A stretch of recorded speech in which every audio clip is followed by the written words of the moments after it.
ચાલો આજે એક સફર પર નીકળીએ અખંડ જ્યોતિના ઓક્ટોબર 1968ના અંકની અંદર. આપણે એવા શાશ્વત જ્ઞાનને ખોલીશું, એવા ઉપદેશોને સમજીશું, જે જુઓ આટલા દાયકાઓ પછી પણ આજે પણ આપણને માર્ગદર્શન આપવાની અદ્ભુત તાકાત રાખે છે. જુઓ, આ આખા અંકનો સાર, એનો નિચોડ અને કહો ને કે આપણી આખી ચર્ચાનો જે પાયો છે, એ બસ આ એક વાક્યમાં છે: પ્રેમ વિસ્તાર સે પરમાત્મા કી પ્રાપ્તિ. આનો અર્થ શું? સીધો અને સરળ, કે જ્યારે આપણો પ્રેમ ફક્ત હું અને મારા સુધી સીમિત નથી રહેતો, પણ ફેલાઈને, વિસ્તરીને, આખી સૃષ્ટિને આવરી લે છે, બસ ત્યારે જ સાચા અર્થમાં પરમાત્માની, એ દિવ્યતાની અનુભૂતિ શક્ય બને છે. તો આટલા ગહન ઉપદેશોને આપણે સરળ રીતે કેવી રીતે સમજી શકીએ? વેલ, એના માટે આપણે આપણી ચર્ચાને 5 ભાગમાં વહેંચી છે. સૌથી પહેલાં આપણે અખંડ જ્યોતિના પ્રકાશ વિશે વાત કરીશું. પછી એક સદ્ગુણી જીવનના પાયા કયા છે એ જોઈશું. ત્યાંથી આગળ વધીને આપણા પોતાના આંતરિક બ્રહ્માંડની એક જબરદસ્ત ખોજ પર નીકળીશું. પછી સમજીશું આધ્યાત્મિક કર્મનો માર્ગ શું છે, અને છેલ્લે આ બધાનો સાર, એટલે કે એક ઉદ્દેશ્યપૂર્ણ જીવન કેવું હોય એની વાત કરીશું. તો ચાલો શરૂ કરીએ આપણા પહેલા વિભાગથી, અખંડ જ્યોતિનો પ્રકાશ. અને અહીં એક વાત ખાસ સમજવા જેવી છે. આ માત્ર કોઈ મેગેઝિન નથી, આ તો શાશ્વત જ્ઞાનનો એક એવો દીપસ્તંભ છે જે સમયની સાથે ઝાંખો નથી પડતો, ઉલટાનો એનો પ્રકાશ વધુને વધુ તેજસ્વી થતો જાય છે. હવે આ જ્ઞાનના પ્રકાશમાં આગળ વધીએ અને વાત કરીએ સદ્ગુણી જીવનના પાયા વિશે. કારણ કે વિચારોને, કોઈ પણ મોટી ઇમારત બનાવવી હોય તો એનો પાયો મજબૂત હોવો જોઈએ, ખરું ને? બસ આધ્યાત્મિક જીવનનું પણ એવું જ છે. એના માટે પણ મજબૂત નૈતિક પાયા જોઈએ. તો ચાલો જોઈએ એવા તો કયા સ્તંભો છે જેના પર એક સાર્થક જીવનની ઇમારત ઊભી થઈ શકે. અને એ પાયામાં સૌથી પહેલો અને કદાચ સૌથી મહત્વનો સિદ્ધાંત આવે છે: ત્યાગ. હવે ત્યાગ શબ્દ સાંભળીને એવું લાગે કે કંઈક છોડી દેવાનું છે, કંઈક ગુમાવવાનું છે, પણ ના, અહીં એ અર્થ બિલકુલ નથી. અહીં ત્યાગ એટલે પોતાના નાના હુંને, પોતાના સંકુચિત અસ્તિત્વને ઓગાળીને કોઈ મોટા ઉદ્દેશ્ય માટે જીવવું. પોતાના નાના નાના સ્વાર્થને બાજુ પર મૂકીને પરમાર્થ માટે કામ કરવું, બસ એને જ સર્વોચ્ચ ધર્મ કયો છે. બીજો મજબૂત પાયો છે આસ્તિકતા. આસ્તિકતા એટલે શું? કોઈ ઉચ્ચ શક્તિમાં, એક કોસ્મિક ઓર્ડરમાં અતૂટ વિશ્વાસ. અને આ જે શ્રદ્ધા છે ને, એ જ જીવનની બધી મુશ્કેલીઓમાં આપણી ઢાલ બની જાય છે. એ જ આપણા કર્મોને એક સાચી નૈતિક દિશા આપે છે. યાદ રાખજો, આ કોઈ બહાર બતાવવાનો આડંબર નથી, પણ અંદરથી મળતી શક્તિનો એક અતૂટ સ્ત્રોત છે. તો જ્યારે ત્યાગ અને આસ્તિકતા જેવા પાયા મજબૂત થાય, ત્યારે પરિણામ શું આવે એ જ અહીં કહ્યું છે: નિકૃષ્ટતાને હરાવીને ઉત્કૃષ્ટતાને અપનાવો. આ અંક આપણને વારંવાર જાણે કે એક પડકાર આપે છે, એક આહ્વાન કરે છે કે ભાઈ, ઊભા થાઓ. પોતાની અંદર જે પણ નબળાઈઓ છે, જે પણ ખરાબ વૃત્તિઓ છે, એને ઓળખો, એના પર વિજય મેળવો અને શ્રેષ્ઠતાનો, ઉત્કૃષ્ટતાનો માર્ગ પકડો. ઓકે, તો હવે પાયો મજબૂત થઈ ગયો છે. હવે શું? હવે આ મેગેઝિન આપણને એક ખરેખર અદ્ભુત, એક રહસ્યમય યાત્રા પર લઈ જાય છે.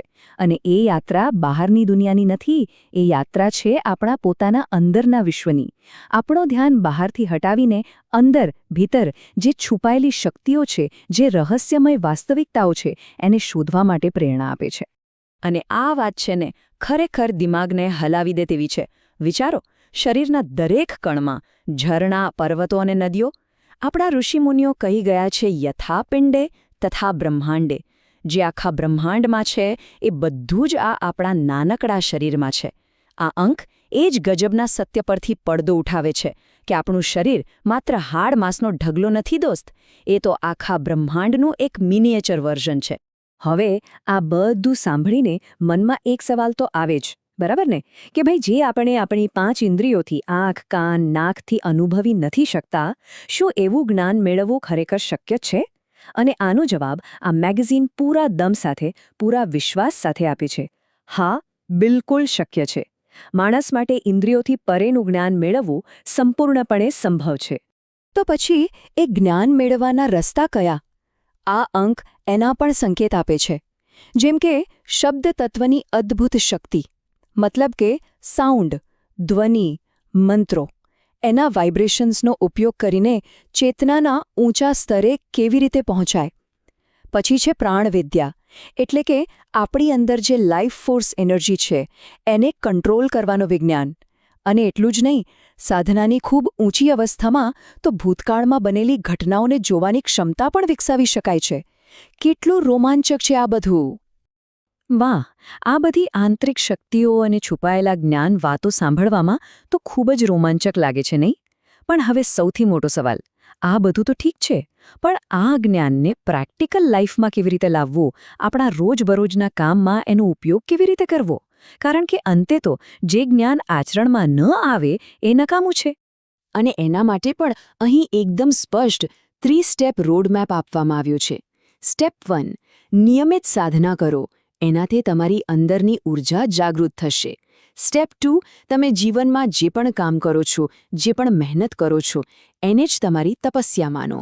અને સ્ટેપ 3, ગાયત્રી જેવી મહાન ઉપાસના દ્વારા પોતાને એ યુનિવર્સલ, ડિવાઇન એનર્જી સાથે કનેક્ટ કરો. અને આ આખા માર્ગનો જે સૌથી સુંદર, સૌથી મહત્વનો મેસેજ છે ને, તે એ છે કે આધ્યાત્મિકતા એટલે બધું છોડીને ભાગી જવું નહીં. એ કોઈ એસ્કેપિઝમ નથી. ઉલટું, એ તો જીવનને, એની દરેક જવાબદારીને વધુ સમજદારીથી, વધુ જાગૃતતાથી અને વધુ આનંદથી જીવવાની એક કળા છે. ચાલો, તો હવે આખી ચર્ચાને આપણે સમેટી લઈએ. એક નજર કરીએ કે અખંડ જ્યોતિના આ ઓક્ટોબર 1968ના અંકમાંથી આપણને કયા મુખ્ય સંદેશા મળ્યા જેને આપણે હંમેશા યાદ રાખી શકીએ. તો આપણે મુખ્ય 4 બાબતો શીખ્યા. પહેલું, સદ્ગુણ અને ત્યાગની જીવનનો આધાર બનાવો. બીજું, આપણી અંદર જ છુપાયેલા આખા બ્રહ્માંડની ખોજ કરવી. ત્રીજું, સમર્પિત સાધના અને અભ્યાસથી પોતાની સુષુપ્ત શક્તિઓને જગાડવી. અને ચોથું, અને સૌથી અગત્યનું, જ્ઞાન અને સમજણથી જીવનના દરેક પડકારનો સામનો કરવો, ભાગવું નહીં. જો એક લીટીમાં કહેવું હોય તો ઓક્ટોબર 1968નો આ અંક એક કમ્પ્લીટ ગાઈડબુક છે, એક બ્લૂપ્રિન્ટ છે. એ આપણને શીખવે છે કે કેવી રીતે પોતાના આંતરિક ગુણોને વિકસાવીને અને પોતાની અંદર રહેલી કોસ્મિક કોન્શિયસનેસને ઓળખીને આપણે આપણા સાધારણ લાગતા જીવનને એક અસાધારણ, એક દિવ્ય જીવનમાં ટ્રાન્સફોર્મ કરી શકીએ છીએ. અને હવે હું આ ચર્ચાને એક સવાલ સાથે પૂરી કરવા માંગુ છું. એક એવો સવાલ જે આપણે બધાએ ક્યારેક શાંતિથી પોતાની જાતને પૂછવો જોઈએ. જરા વિચારો, જો આપણે આપણા રોજિંદા જીવનના નાનામાં નાના કામને પણ, પછી ઓફિસનું કામ હોય કે ઘરનું, એ દરેક કામને જો એક આધ્યાત્મિક સાધના તરીકે જોવા માંડીએ તો આપણું જીવન કેટલું બધું બદલાઈ શકે, કેટલું અદ્ભુત બની શકે. આ સવાલનો જવાબ શોધવા જેવો છે.